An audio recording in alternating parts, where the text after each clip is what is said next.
Headlines brought to you by Chitale बंधू।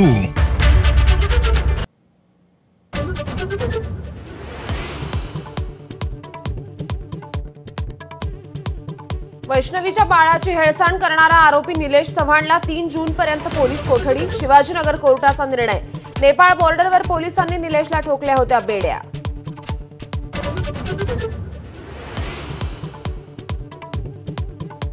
संभाजीनगरच्या दरोड्या प्रकरणी आणखी एका आरोपीला अटक। देविदास शिंदेने दिली होती संतोष लड्डांच्या घरातल्या सोन्याची टीप। दरोड्यात वापरलेली कार आणि दुचाकीही जप्त।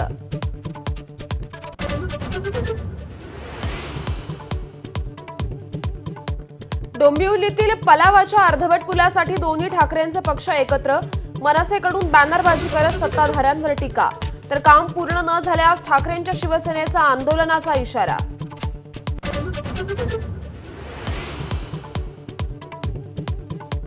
भाजप प्रदेशाध्यक्षपदासाठी रवींद्र चव्हाणांचं नाव जवळपास निश्चित, तर मुंबई अध्यक्षपदासाठी आमदार प्रवीण दरेकर, अमित साटम आणि सुनील राणेंच्या नावाची चर्चा।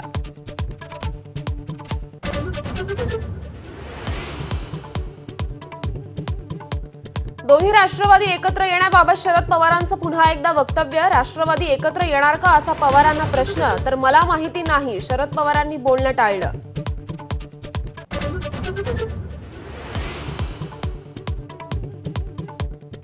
धर्मांध आणि जातीयवादी शक्तींसह पवार जाणार नाहीत, संजय राऊतांची खोचक टीका, तर अद्याप विलिनीकरणाबाबत कुठलीही चर्चा नसल्याची महसूल मंत्री चंद्रशेखर बावनकुळेंची माहिती।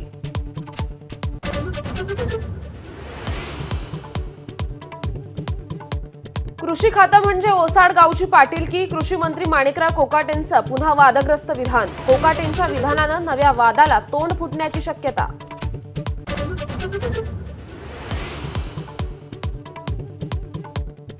साई संस्थांच्या दानाची मोजदाद करताना चोरी। बाळासाहेब गोंदकर नावाच्या कर्मचाऱ्यानं चोरले लाखो रुपये। सीसीटीव्ही तपासल्यानंतर चोरीची घटना उघडकीस। मुंबईत पश्चिम रेल्वेवर आजपासून 36 तासांचा मेगा ब्लॉक। आज दुपारी 2 ते सोमवारी रात्री 1 वाजेपर्यंत राहणार ब्लॉक। लोकलच्या अप आणि डाऊनच्या 162 फेऱ्या रद्द। मेल आणि एक्सप्रेस गाड्या जलद मार्गावर वळवणार।